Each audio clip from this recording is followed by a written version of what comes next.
J'en étais venue à lui dire de me taper tout sauf le visage.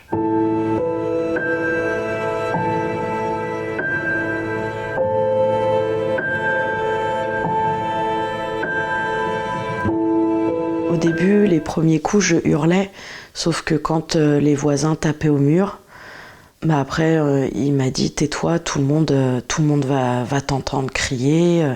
Donc après, j'attendais les coups et je prenais un oreiller et je criais dans l'oreiller.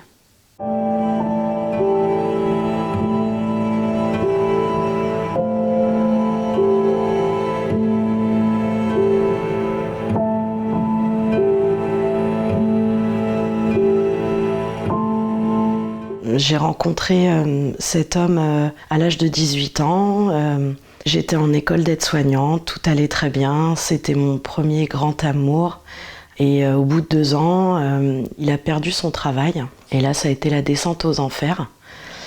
Il s'est mis à boire, à fumer du cannabis. Le premier coup est venu au bout de 2 ans, parce qu'il m'a vu dans un centre commercial regarder un homme alors que je regardais pas forcément cet homme. Et en rentrant, il m'a mis un coup de poing au visage. Et les coups ont continué tous les jours, tous les soirs. C'était comme si c'était un rituel. Le soir, je savais que j'avais le droit à des coups. Il fallait que je me taise, il fallait pas que je réponde. Il fallait que je m'habille en survêtement, il fallait pas que j'ai de choses moulantes. Cet homme était ma drogue. Il avait une emprise sur moi et j'étais folle de lui. Par amour, on est capable de se détruire. Il arrivait à me faire croire que c'était de ma faute et que ça recommencerait pas. Je lui trouvais des excuses tout le temps. Il travaille plus. Peut-être que s'il retrouve un travail, il ira mieux, il me tapera plus dessus. Et la première réaction des gens ne comprennent pas pourquoi tu restes, Si tu restes, c'est que tu aimes les coups. Mais c'est qu'on n'a pas le choix. On va où?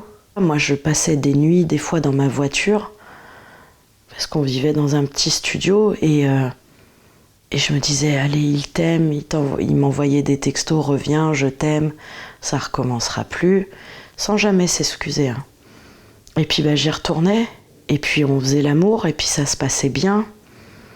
Il avait une emprise aussi physique sur moi, il me donnait du plaisir par l'amour, donc après je me disais, il m'a tapé, mais il m'a fait du bien en me faisant l'amour. Là, il me traite comme si j'étais comme quelqu'un qui m'aime, donc autant il pouvait me mettre des coups comme si j'étais un homme en face de lui, des coups très forts, autant quand il me faisait l'amour, j'étais sa femme et il était affectueux.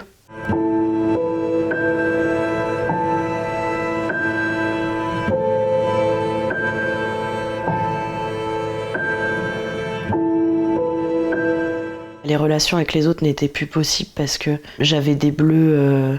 Le premier coup sur le visage, le cocard a duré 3 semaines, donc j'avais pas envie de forcément répondre aux questions des gens en disant sans arrêt que je m'étais fait agresser par un inconnu dans la rue alors que c'était pas vrai. Tu te désociabilises de ta famille, de tes amis. Et puis après, c'est un cercle vicieux. Vu que tu t'es coupé de tout le monde, tu peux pas faire machine arrière parce que lui aussi m'interdisait de sortir. Tous mes amis, tu vois bien, ils t'apportent que du mal. C'est des gens néfastes pour toi. Ils m'aiment pas. Il avait raison, je pensais qu'il avait raison, que les gens qui m'entouraient, comme ils aimaient pas mon conjoint, c'était des mauvaises personnes. On avait l'attitude, tous les deux, avec cet homme-là, de faire du bluff, en fait, de montrer que tout allait bien. Devant mes parents, il était très souriant, très gentil. Cette relation a duré 7 ans. Et le dernier coup, il m'a cogné contre le coin du lit.